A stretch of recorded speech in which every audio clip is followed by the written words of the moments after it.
പേര് ദർശന എന്നാണ്. ഞാൻ ടെക്നോ പാർക്കിൽ കമ്പനിയുടെ HR ആയിട്ട് വർക്ക് ചെയ്യുക. അവൻ്റെ പേര് കുക്കി എന്നാണ്. അവന് 4 month ആയി. ഷിറ്റ്സു ആണ് ബ്രീഡ്. ബേസിക്കലി വീട്ടിലൊരു ഇന്ത്യൻ ബ്രീഡ് ഉണ്ട്. സോ അതിന് പുറമെ ഒരെണ്ണം കൂടെ വേണമെന്ന് തോന്നിയപ്പോൾ എനിക്ക് ബേസിക്കലി ക്യാറ്റ്സിന് ഭയങ്കര ഇഷ്ടമാണ്. പക്ഷെ ഹസ്ബൻഡിന് ക്യാറ്റ്സിന് ഭയങ്കര ഇഷ്ടമില്ല.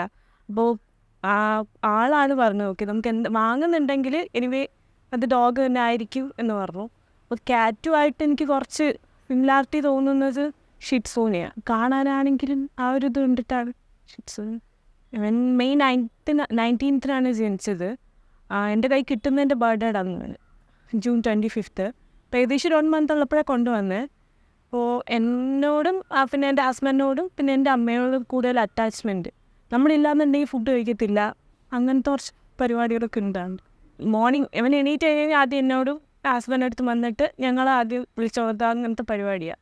അതിനുശേഷം ആൾക്ക് വെള്ളം എന്തെങ്കിലും വേണം. പിന്നെ കുറച്ച് 8:30 ഒക്കെ ആകുമ്പോഴത്തേക്ക് ഫുഡ് കഴിക്കും. പിന്നെ ഉച്ചയ്ക്ക് എന്തെങ്കിലുമൊക്കെ സ്നാക്സ് പോലെ കുറച്ച് ഈ ബോയിൽഡ് ആയിട്ടുള്ള എഗ്ഗോ അങ്ങനെ എന്തെങ്കിലും കൊടുക്കും. എഗെയിൻ ഒരു 4:30 ആകുമ്പോൾ പിന്നെയും ഫുഡ്. പിന്നെ നൈറ്റ് ഒരു 10 ആകുമ്പോഴത്തേക്കാണ്. ഇതിൻ്റെ ഇടയിൽ സ്നാക്സ് ആയിട്ട് എന്തെങ്കിലുമൊക്കെ കൊടുക്കും. എനിക്ക് തോന്നുന്നു മേ ബി നമ്മൾ മീറ്റ് അങ്ങനെ ഇൻട്രൊഡ്യൂസ് ചെയ്തിട്ടില്ല. ഇപ്പോൾ ഒരു ട്രീറ്റ് ഉണ്ട്, അത് മീറ്റാണ്. അപ്പം അത് ആൾക്ക് കുറച്ചും കൂടെ ഇഷ്ടം. പക്ഷെ അത് കളറ് അതിന് എന്തോ, പക്ഷേ എഡിബിളായിട്ടുള്ള കളർ തന്നെ വേറെ കുഴപ്പമില്ല. ബട്ട് സ്റ്റിൽ അത് കുറച്ച് കളറ് ബോഡിയിൽ ഇപ്പോൾ കൈ കാണുന്നുണ്ടെങ്കിൽ അവിടെ ഇവിടെ ആയിട്ട് റെഡ് കളർ കാണും. ഇപ്പോൾ 4 month ആയിട്ടുള്ളൂ. ഇപ്പം ഞങ്ങളിപ്പം കുറച്ചൊന്ന് വെയിറ്റ് ചെയ്യുക. അത് കഴിഞ്ഞ ശേഷം ഫസ്റ്റ് ഇതൊരു ഗ്രൂമിങ് ആയിട്ട് അങ്ങനെ എടുത്തിട്ടില്ല. ഇപ്പം ഞങ്ങളുടെ ഒരു ഗ്രൂമിങ് കിറ്റ് ഉണ്ട്. അപ്പോൾ ഈ ഐസിൽ ആ ഹെയർ കാര്യങ്ങളൊക്കെ നമ്മൾ അത് വെച്ചിട്ട് ടൈമൊക്കെ ആകുമ്പോൾ കട്ട് ചെയ്ത് കൊടുക്കാറ്. അപ്പം അങ്ങനെ കട്ട് ചെയ്തപ്പോൾ പറ്റിയത് ഇവിടെ കുറച്ച് വളരാനായിട്ടൊരു പാട്. അപ്പോൾ ഇതൊന്ന് വളർന്നു വന്നതിന് ശേഷം അപ്പോഴേ നമുക്ക് കെട്ടാനായിട്ട് പറ്റുള്ളൂ. വളർന്നു വന്നതിന് ശേഷം പിന്നെ ഒന്ന് ഗ്രൂം ചെയ്യാമെന്ന്. അവന് ഭയങ്കര ഇഷ്ടമാണ് ട്രാവൽ ചെയ്യാൻ. എക്സ്പെഷ്യലി നമ്മുടെ വിൻഡോ സീറ്റ്, അത് വിട്ടിട്ടൊരു കളിയില്ല. ഭയങ്കര ഇഷ്ടമാണ് ട്രാവൽ ചെയ്യാൻ നമ്മളെപ്പോഴും. കാരണം ഇതിപ്പോൾ എൻ്റെ അമ്മേൻ്റെ വീടാണ്. അപ്പോൾ ഹസ്ബൻഡിൻ്റെ വീട് വന്നിട്ട് നെടുമങ്ങാടാണ്. അപ്പം നമ്മളെപ്പോഴും ട്രാവലിങ്ങിലായിരിക്കും. കാരണം എനിക്ക് ഓഫീസ് 3 days വീക്കേ ഉള്ളൂ. അപ്പോഴേ ഇങ്ങോട്ട് വരുന്നത്. അല്ലാത്ത ദിവസം എന്തായാലും പോകുമ്പോൾ അവനെ അങ്ങോട്ടും ഇങ്ങോട്ടും കൊണ്ടുപോകാറുണ്ട്. നമ്മൾ റീസെൻ്റ്ലി പൊന്മുടി ജസ്റ്റ് ഇപ്പോൾ 4 month ആയിട്ടുള്ളൂ. വാക്സിനേഷൻ ഏറെക്കുറെ എല്ലാം കംപ്ലീറ്റ്. ഇനി ഒരു വാക്സിനേഷൻ കൂടെ കഴിഞ്ഞ് കഴിഞ്ഞാൽ ഫുൾ വാക്സിനേഷനാണ്. ഇനി ഇയർലി വാക്സിനേഷനേ ഉള്ളൂ. അപ്പം അതുകൊണ്ട് ഒരുപാട് സ്ഥലത്ത് കൊണ്ടുപോയിട്ടില്ല. ബട്ട് അവിടെ ഇവിടെ പോകുന്നുണ്ട്. പൊന്മുടി പോയി, പിന്നെ ഒരു സ്റ്റേക്കേഷനും.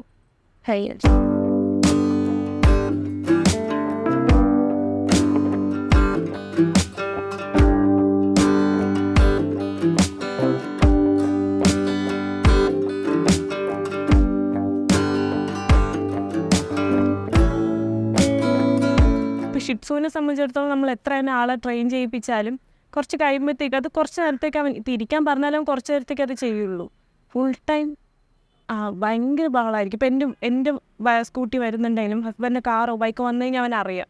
അപ്പം നമ്മൾ എത്തുന്നവരെ ഭയങ്കര ബഹളമായിരിക്കും. എത്തിക്കഴിഞ്ഞ് കഴിഞ്ഞാൽ അവനെ എടുക്കാണ്ടിരുന്ന് കഴിഞ്ഞാൽ ഭയങ്കര വിഷമമാണ്. എടുക്കുന്നവരെ നിർത്താണ്ട് കുറച്ചുകൊണ്ടേയിരിക്കും. അപ്പം ഞാനാണെങ്കിലും ഹസ്ബൻഡിൻ്റെ അമ്മയാണെങ്കിലും അങ്ങനെ തന്നെയാണ്. അങ്ങനെ പിന്നെ ഈ വീട്ടിലില്ലാന്നുണ്ടെങ്കിൽ ഫുഡും കഴിക്കത്തില്ല. നമ്മളെ കണ്ടതിന് ശേഷം ഫുഡ് എന്തെങ്കിലും ഇപ്പം ഞാൻ പോകുന്നുണ്ടെന്നറിയാം, അമ്മ ഉള്ളത് കൊണ്ട് ഫുഡ് കഴിക്കും. പക്ഷെ എന്നാലിപ്പോൾ വെള്ളം കുടിക്കത്തില്ല. അതിനി എന്നെ കണ്ടാൽ മാത്രമേ വെള്ളം കുടിക്കത്തുള്ളൂ. അവർ തമ്മിൽ ഇപ്പം തന്നെ കണ്ടില്ലേ, വന്നപ്പോൾ തന്നെ ആദ്യം അവൻ്റെ അടുത്തേക്കാണ് ഓടുന്നത്. നമ്മളെപ്പോഴും പുറത്തോട്ട് ഇറക്കാറില്ല. കാരണം എൻ്റെ വാക്സിനേഷൻ ഫുള്ളി കംപ്ലീറ്റ് ചെയ്തിട്ടില്ല. അതിനുശേഷം രണ്ടുപേരും കുറച്ചുകൂടെ മിങ്കിളിക്കാന്നുള്ള രീതിക്കാണ്. പക്ഷേ വാക്സിനേഷൻ ഫുള്ളി കംപ്ലീറ്റ് ചെയ്തിട്ട് ബാക്കി കുറച്ചുകൂടെ. പക്ഷെ എന്നാലും അവൻ എപ്പോൾ പുറത്തിറങ്ങിയാലും ആദ്യം പോകുന്ന അവൻ്റെ അടുത്താണ്. അവനെക്കാളും കുറച്ചുകൂടെ പാവമാണ്. അങ്ങനെ പറഞ്ഞില്ല. അവൻ എൻ്റെ കൂടെ ഏകദേശം അവന് 13 വയസ്സായി. ബട്ട് ഞങ്ങൾ അധികം വീട്ടിൽ നിർത്തിയിട്ട്, ഞാൻ കുഞ്ഞിലുള്ളപ്പോൾ കൊണ്ടുവന്നതാണ്. സോ അധികം വീട്ടിൽ നിർത്തിയിട്ട് വളർത്തില്ല. അപ്പോൾ അറ്റാച്ച്മെൻറ്റ് ചോദിച്ചാൽ കൂടുതൽ അവനോടാണ്. കാരണം ഞങ്ങളുടെ ബെഡ്റൂമിൽ തന്നെയാണ് ആൾ കിടക്കുന്നതൊക്കെയും. പക്ഷേ അവനാണ് കുറച്ചുകൂടെ ഒബീഡിയൻറ്റ്. നമ്മളെ അടുത്ത് കുറച്ചുകൂടെ ഇപ്പം നമ്മൾ കണ്ടില്ലെങ്കിലും അവൻ കുറേ കാര്യങ്ങൾ മനസ്സിലാക്കും. ഓക്കെ ഇതുകൊണ്ടാണ് പിന്നെ കുഞ്ഞായതിൻ്റെ ഒരു, ഞാൻ അങ്ങനെ പറയില്ല. ഇപ്പോൾ വെസ്റ്റേൺ കൾച്ചറൊക്കെ ആണെങ്കിൽ അവരാദ്യം ഡോഗിനെ ഒന്ന് വാങ്ങി വളർത്തി ഇപ്പോൾ റെസ്പോൺസിബിലിറ്റി പഠിക്കാമെന്നൊക്കെ അവരുടെ ഒരു തിയറി കാര്യങ്ങളൊക്കെ.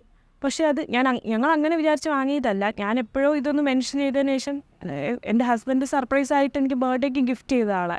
പക്ഷെ വാങ്ങിയതിന് ശേഷം നമുക്ക് കുറേ കാര്യങ്ങൾ റെസ്പോൺസിബിലിറ്റീസ് അങ്ങനെ കുറേയൊക്കെ ലൈഫ് കുറച്ചൊക്കെ കുറച്ച് റെസ്പോൺസിബിലിറ്റീസ് എടുക്കാൻ തുടങ്ങിയ പോകുന്നതിന് ശേഷം. ഇപ്പം ലുക്ക് അറ്റ് ഹിസ് ഫേസ്, നമുക്ക് കാണുമ്പോൾ തന്നെ ഭയങ്കര ക്യൂട്ടല്ലേ ആൾ.